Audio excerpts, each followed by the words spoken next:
to build a camp. One of our fellowship is getting married at 1 o'clock today. So next time you see Bill, please do wish him well and congratulations.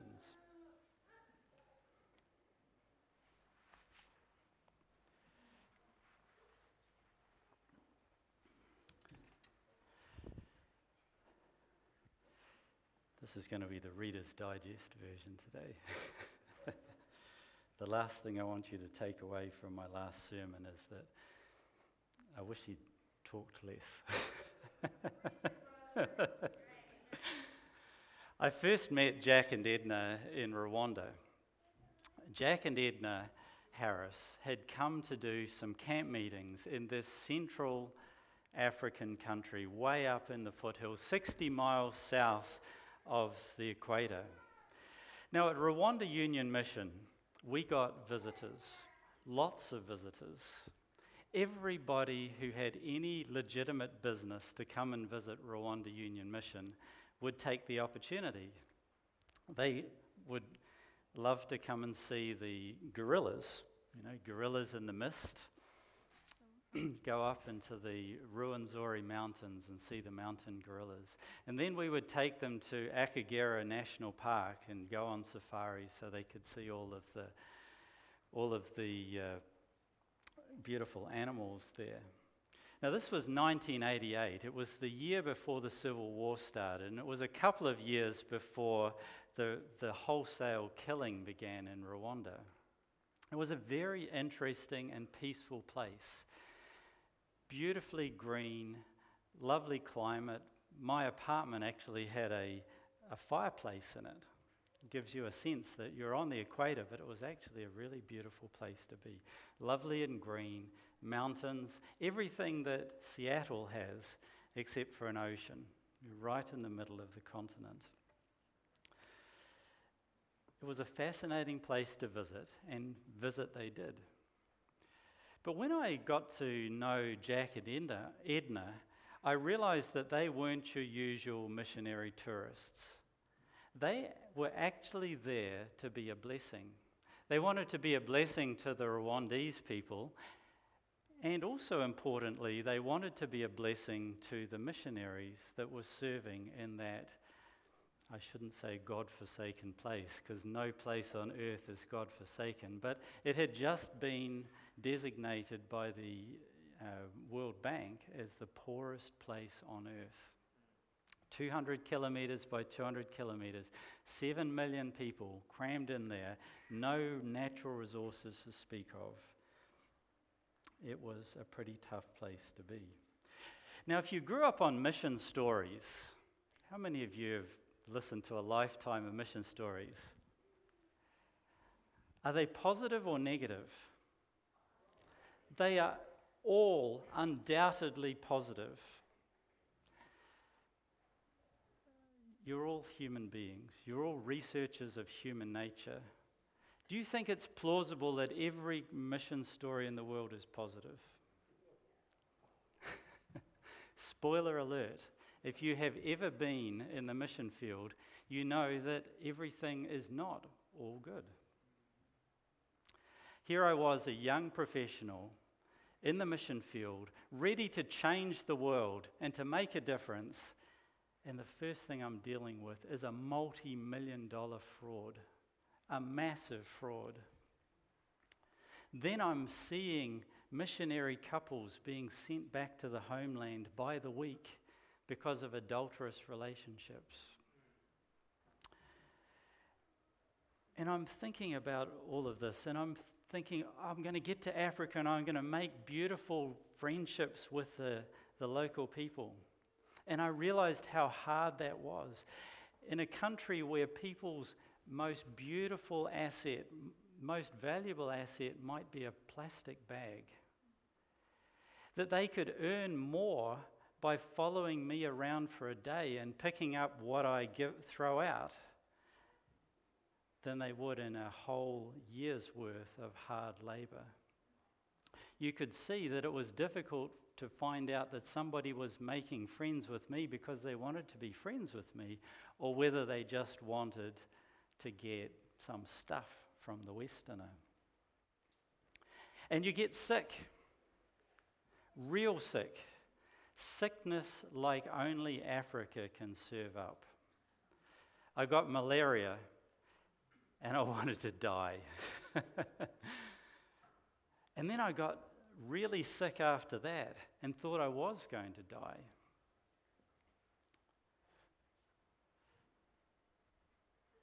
You know, in the middle of this shocking initiation to mission life, I met Jack and Edna. They got to know us. They actually took a genuine interest in the missionaries who were there. They took the missionaries out to dinner, and they didn't take us to some mud hut. They took us to the Hotel Milkaleen, the only real restaurant in the whole nation. It's a hotel that went on to be the star of a movie. Any of you have heard of Hotel Rwanda? That was the Hotel Milkaleen. Yes, Nancy. You know, and as I really felt that Jack and Edna were there at a time in my life when they could truly provide healing. You know, when you're a New Zealander and you meet Americans, there's a little thing that you go through when you're saying goodbye. You say to the Americans, if you're ever in New Zealand, please come and stay. And the Americans say, and if you're ever in America, come and look us up. But you know that the probability of those two things is slim to none, right? And that you'll probably never see them again. But not in this case. 18 months later, Jack and Edna came down to visit us in New Zealand.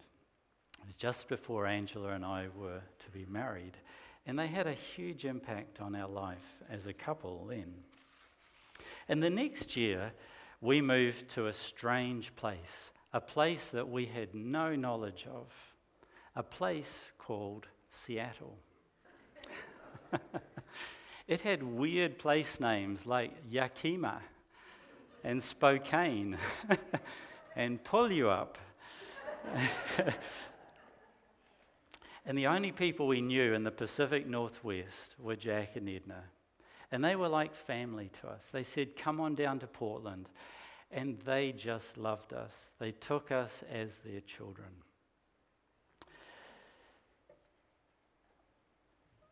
You know, that's a friendship that has spanned 28 years now.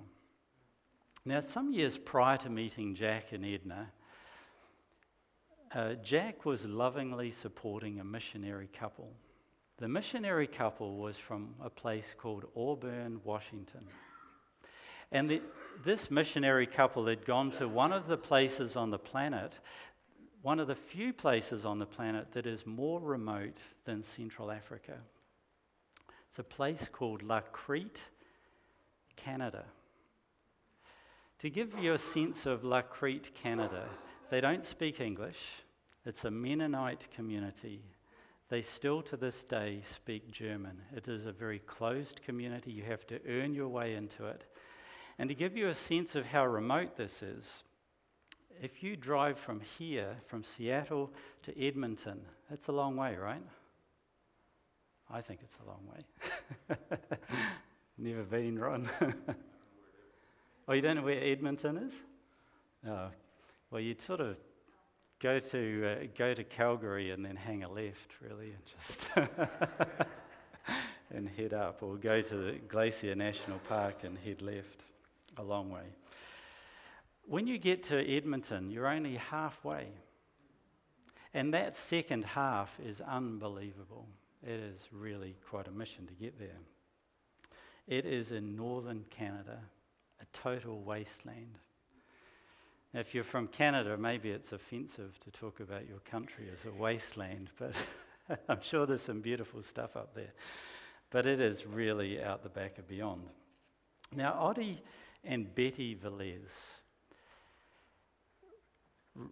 realized that they needed some sort of spiritual community. And they remembered going back to a place called Gladstone Camp Meeting each summer. And they thought, that is where we will recharge spiritually. We will go back to Gladstone Camp Meeting. The problem was, once you've passed up your campsite at Gladstone, it's very, very hard to get it back. So they wrote a letter to Jack Harris and they said, please, can we have our campsite? And he said, and they explained why. They explained how important it was for them to get spiritually fed. And he said, yes, as long as I'm conference president, you will have campsite 1488.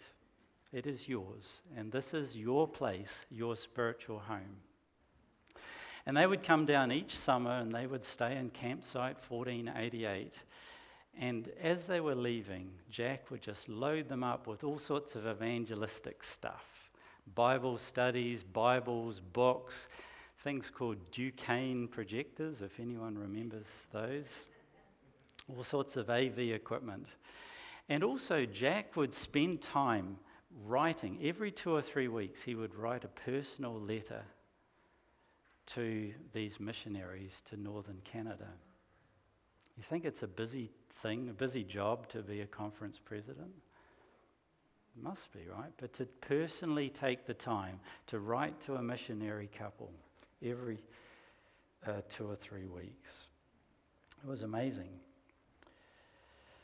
You know, when we moved back to the area here in 2009, we started to get to know Oddie and Betty Velez. How many of you knew Oddie or Betty Velez? Yeah, a few of you, right? Some of you probably had Oddie driving the bus for you. Some of you probably had Betty massage some of the cares of life away as she prayed over you. Beautiful people. And I started to think, why was it that I was drawn to Jack and Edna and I was also drawn to Oddie and Betty?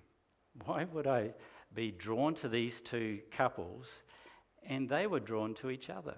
What was the connection? What was the commonality? And as I started to think about it and I really thought through what their life philosophy is, I realized it was one simple thing. They saw salvation as healing. Let me repeat that because it sort of sounds simple and yet it's profound. They saw salvation as healing.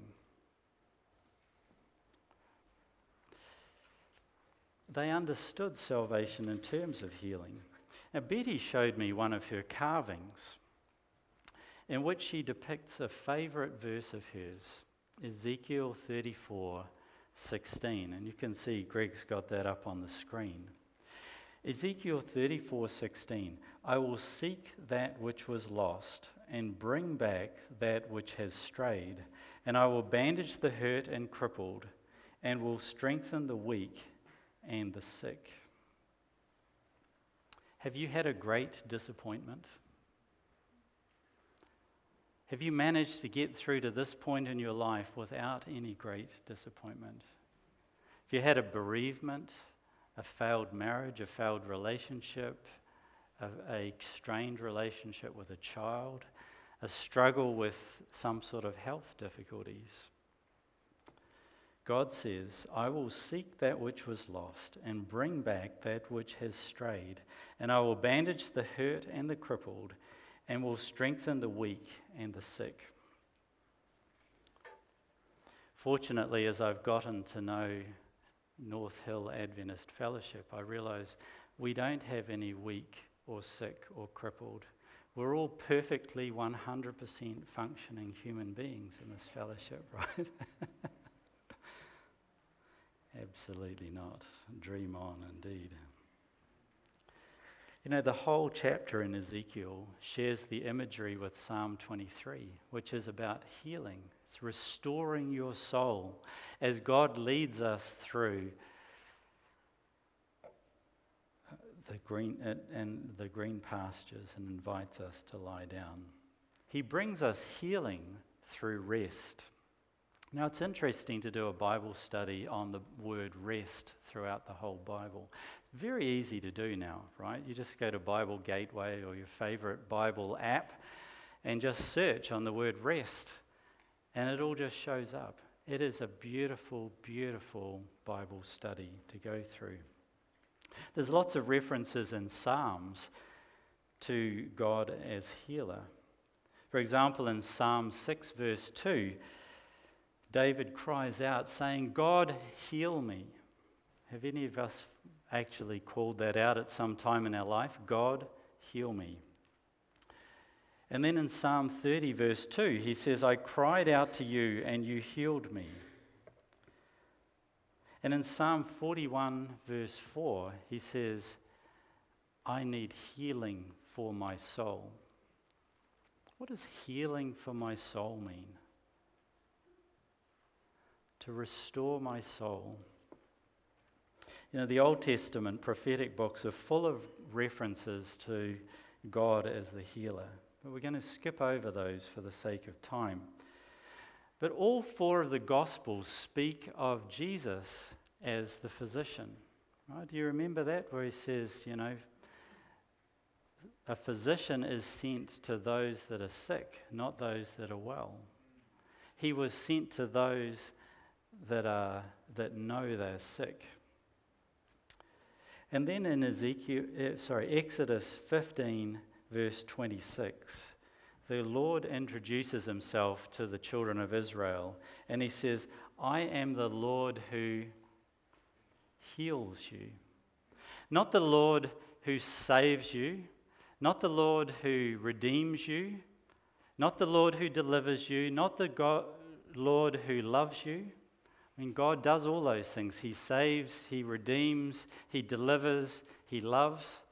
But he introduces himself as, "I am the Lord who heals you." It has been transformative to my understanding of Christianity to think of salvation in terms of healing, to think of God's character in terms of healing, to think of myself in terms of healing.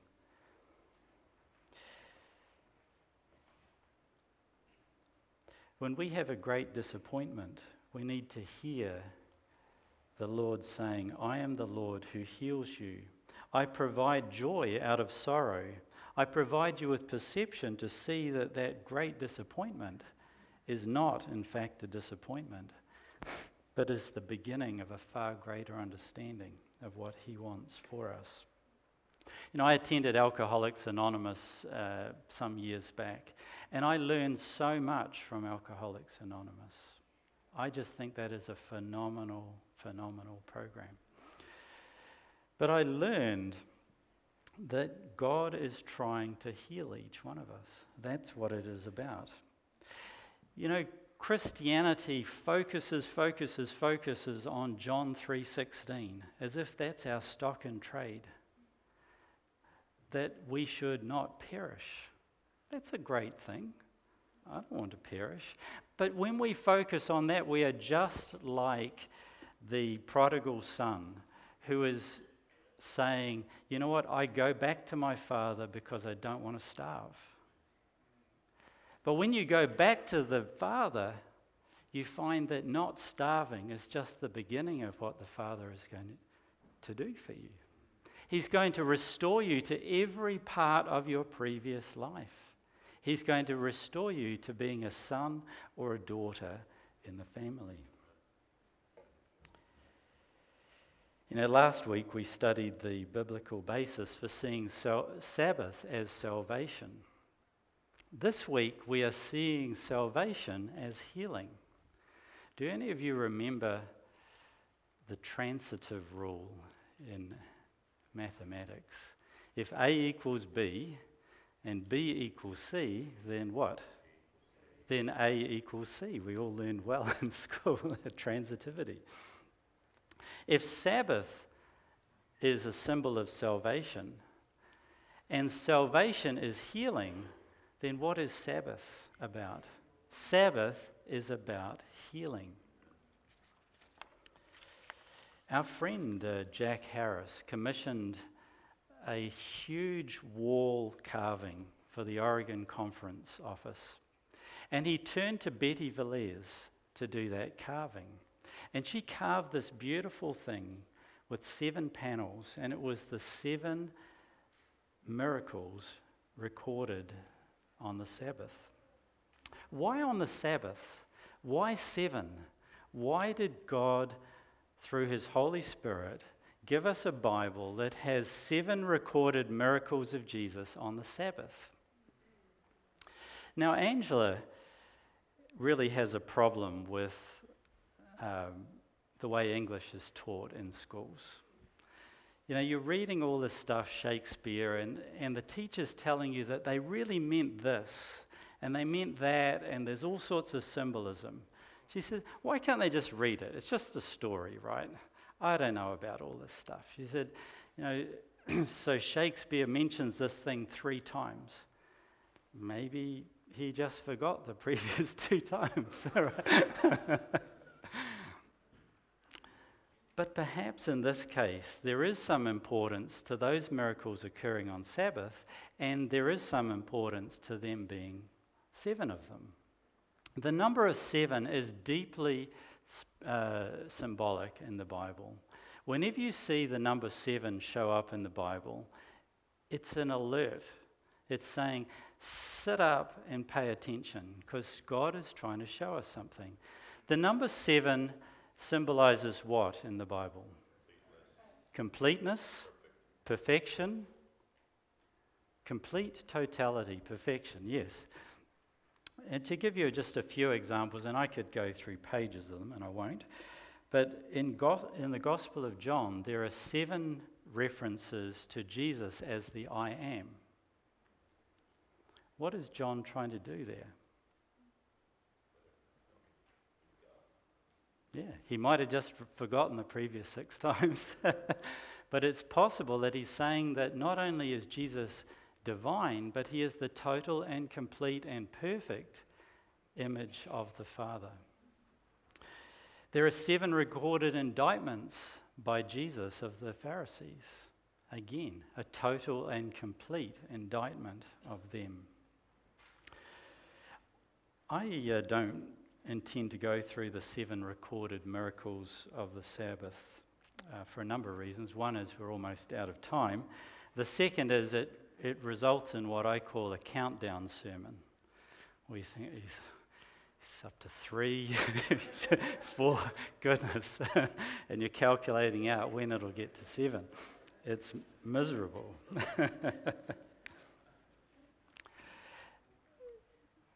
Deacons, could you pass out those? You've got them? Yeah. During this week, if you haven't already, would you please, with someone else, with your family, with a friend, will you please take the time to look through the total and complete healing that is in Christ in each of those recorded stories? It's important, and it's the type of study that we can't necessarily do on Sabbath morning. It takes time. But here's just the few points I want to make in closing. The first is that the 7 miracles reflect the complete and holistic healing of God. The second point is that the Sabbath is central to Jesus' healing ministry. And maybe the third point I want to make is that you really should go through that study. It's worth it. If I can just sell you on that, I will have achieved something. So let's quickly look at the dimensions of the holistic healing in these 7 miracles. The first of those miracles is a healing from intergenerational consequences. I remember when I was in the doctoral program and we were expecting our first child, Grace. And I started reading everything I could get my hands on about birth. And I came face to face with the reality that our child was going to get all of our problems. We were going to mess up our child even before she was born. She was an embodiment of the sins to the third and fourth generation, in a sense. And that's what, in John chapter 9, the disciples of Jesus are asking about. We need to realize that we carry in our bodies the wounds from the prior generations. I am busted as a result of my upbringing, my parents, my grandparents, my great-grandparents. And I had great parents. I'm still busted by my upbringing. Our children, sad to say, Liberty, you are busted as a result of having imperfect parents. Our children, our grandchildren are a result of the choices we have made for good or for ill. We still need healing for our upbringing and our heritage. Very briefly, my father didn't visit us for the first year of our marriage. He just got mad at us and said, I'm not coming to visit you. I'm not going to visit you in your house. He's a good man, was a good man. He's passed away. He was a good Adventist Christian man. And in our homes, in our families, we have estrangements. We have all sorts of things. When I was engaged to Angela, my parents thought, isn't this lovely? University professor, marrying lawyer. We will finance them into a nice townhouse in a nice area of town. My parents go on vacation to America, and they come back, and Angela and I have purchased a rubbish house in a rubbish part of town. But it made sense financially, and it made us independent of them. My father was furious, told me that I would never amount to anything if I started my married life with such ridiculous decisions as that. It was the making of us. It was the making of our marriage. But it was a very hard thing to be somewhat estranged from your father in the first year of your marriage. Why am I telling you this? I'm telling you because I believe that I know because I've spoken to so many of us, but in this fellowship, in this community, we have many, many points of brokenness. And that's not because we are not converted Christians who are following God daily. It's because that is the nature of our life. God is continuing to heal us, and a large portion of our healing is to do with intergenerational consequences. Jack and Edna continued to play a pivotal role in our life when we came to Seattle. We were reasonably newlyweds, and we come here with all of that baggage about our relationship with our parents, and they just do an end run around it, and they just love us. They just become parents to us, and later on grandparents to our children. I just want you to know that you, whether you have children or not, whether you have children in this fellowship or not, can be instrumental in the healing of other generations. You can take other children and actually provide tremendous love and healing. And that came to completeness on April 9th at 10:30, 2014, when Edna, a week after being told that she was dying of cancer, just took me by the hand, looked me straight in the eye, and I think I've told you this before at least once, and said, "You have no parents on this planet, but I am your mother and you are my son." That was incredibly healing. And 18 days later, we laid her to rest. It's interesting, in John chapter 9, they go to the person who was healed of intergenerational consequences, and they go to the parents and they say, "Can you tell us who did this?" They provide a testimony offering, opportunity. And what do the parents do? They punt, right? Go and ask him yourself. It's not our business. They had a tremendous opportunity to testify to intergenerational healing, and they didn't.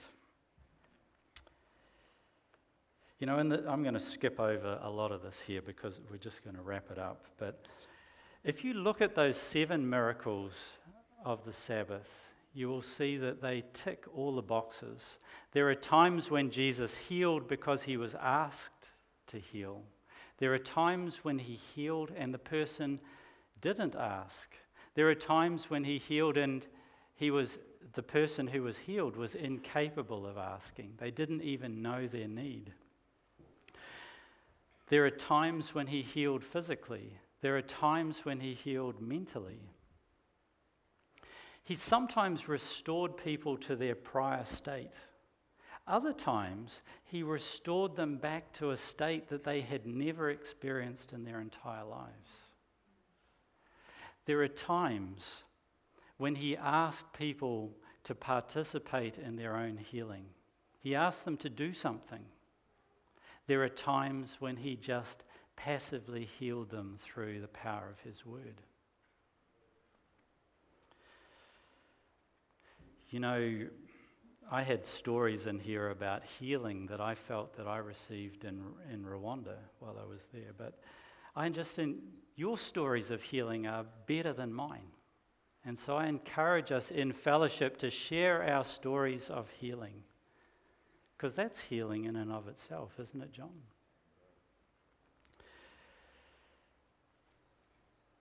You know, I don't see anyone here that is blind, bent over, lame, or obviously suffering from disease, although I'm sure there are many people here in that category.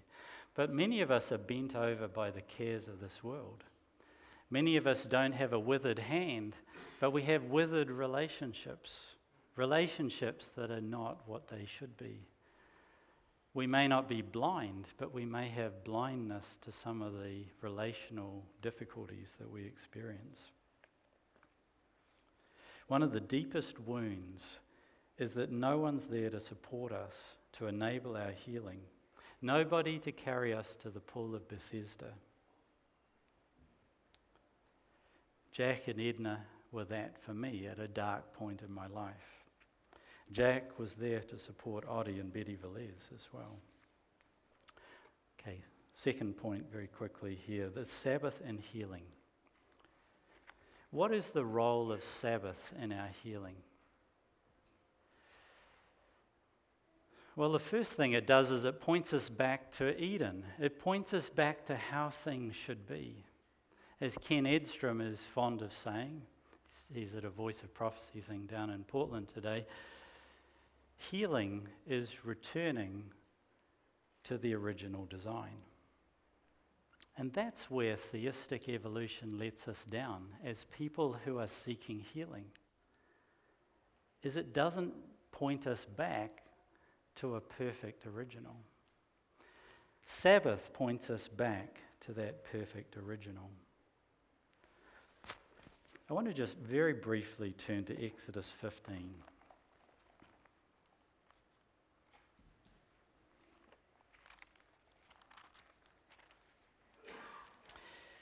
You know, Exodus 15, they've just gone through the Red Sea in the previous chapter 14. And in Exodus 15, we see Moses singing the song of Moses and the Lamb. Shows up in Revelation, right? And then Miriam starts dancing before God. And there's just so much joy and excitement and happiness for what God has done in delivering them from Egypt. And then in verse 24, so the people grumbled against Moses, saying, "What are we to drink?" They'd come to the springs of Marah, of bitterness. And in an instant, all of that absolute beautiful joy and happiness and appreciation for God just dries up, and they're grumbling. So Moses in verse 25 cries out to the Lord, throws something into the water, and the water becomes sweet. And then he goes on to use that as a metaphor for what God wants to do with us. He wants to take our bitterness and actually turn it sweet to beautiful, life-giving springs of water. In verse 26, if you listen carefully to the voice of the Lord your God and do what is right in his eyes, if you pay attention to his commands and keep all his decrees, I will not bring on you any of the diseases I brought on the Egyptians, for I am the Lord who heals you. You know, earlier in chapter 5, we have the children of Israel making bricks. And they're doing that 7 days a week, and they go to Pharaoh and say, we can't do this. We want a day off. And Pharaoh says, you know what, if you want a day off, then you're not working hard enough. And he says, you're going to make twice as many bricks, you're going to do it without straw. It is that context of Pharaoh's brick making in which we have Exodus 20, where God says, these are the principles by which you will receive life and life abundant. And notice when he goes through those principles that will give us life and life abundant, he doesn't, if you ever notice what the longest commandment is? Fourth commandment, right? You think, thou shalt not kill is an incredibly important commandment. And yet it's a tribute to brevity.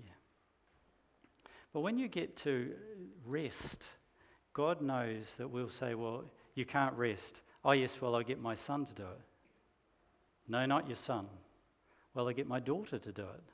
No, not your daughter. Well, I'll have to hire a servant to do it. No, not your servant. He knows how hard it is for us to rest in him.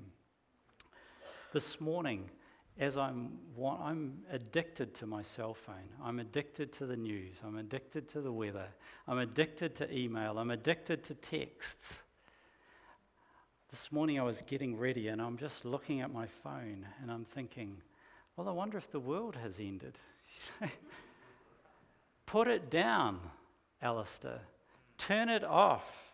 Turn the TV off. Turn the phone off. Put your transportation away. Do what it takes to rest in God and let him heal us. Not because there's some sort of legalistic cultural norms as to what you should and shouldn't do on the Sabbath day. Put it away so that we can rest and be healed in him. You know, there's a whole lot of research about our always-on lifestyle. I can work whenever I am because I have a phone. I can text, I can email, I can always be on. If you text me at 4 a.m, I can reply because it's going to go ding beside my bed. I'm going to roll over, look at it and say, okay, and reply. It turns out that research is telling us that reduces productivity.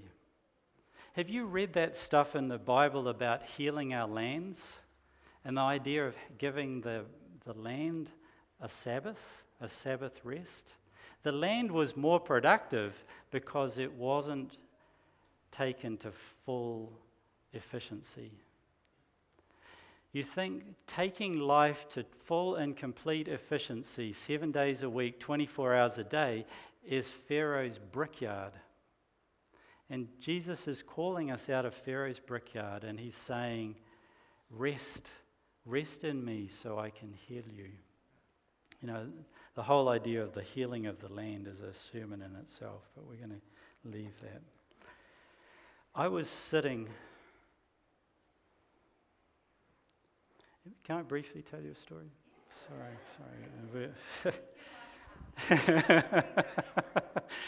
Really, this is finishing, but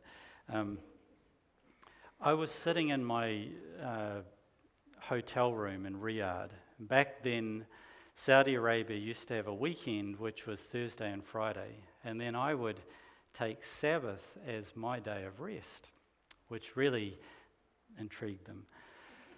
But because I said I'm a Christian, not a Jew, and I am taking a rest on Sabbath. And I'm sitting in my hotel room, and I just felt incredibly burdened. Have you ever felt that? I felt that in all my discussions with my Muslim friends, that they were presenting a picture of God that was different to my picture. And frankly, I didn't know which one was right.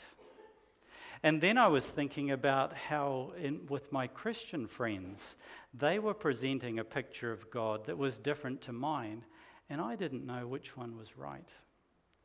I was taking every opportunity to preach and lead Bible studies about God being a God of love and freedom and empowerment.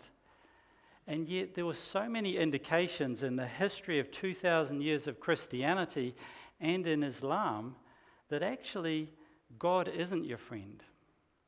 God is someone who is afar off and simply says, obey.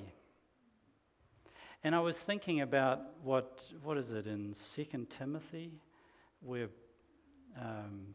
it says, in the last days there'll be pastors who provide you with messages that people just want to hear.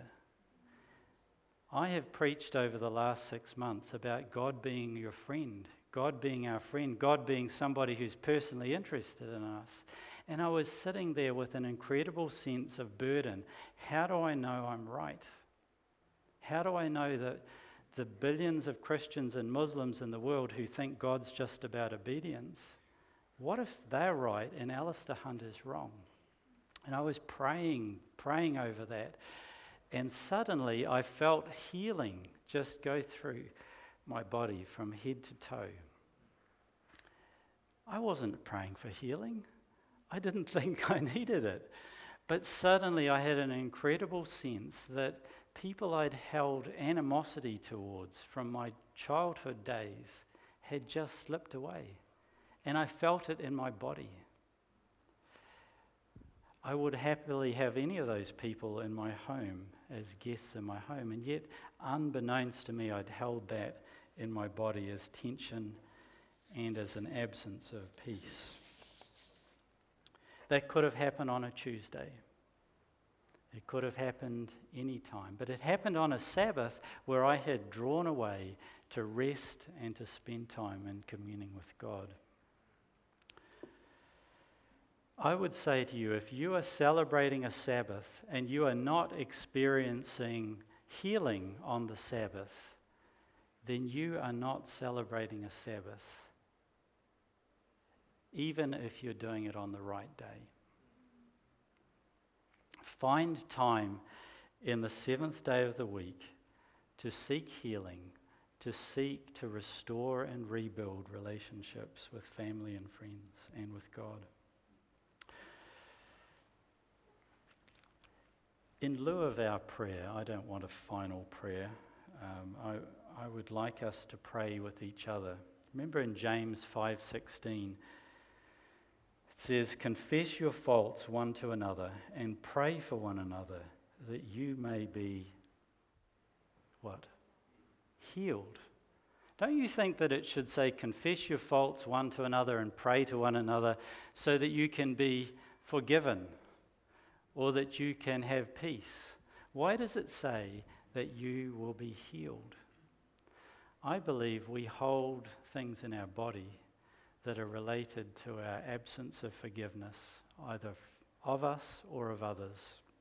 And so I would encourage you now to just, with the person beside you or the people around you, please gather together in prayer for our closing prayer. We will take 3 or 4 minutes, and then after 3 or 4 minutes, after praying for one another, praying for healing for one another, Matt will just start playing softly to say that the end of our formal service is over. I want you to say to the person beside you, I would like you to pray for this particular part of healing in my life. Now, you may not be comfortable doing that.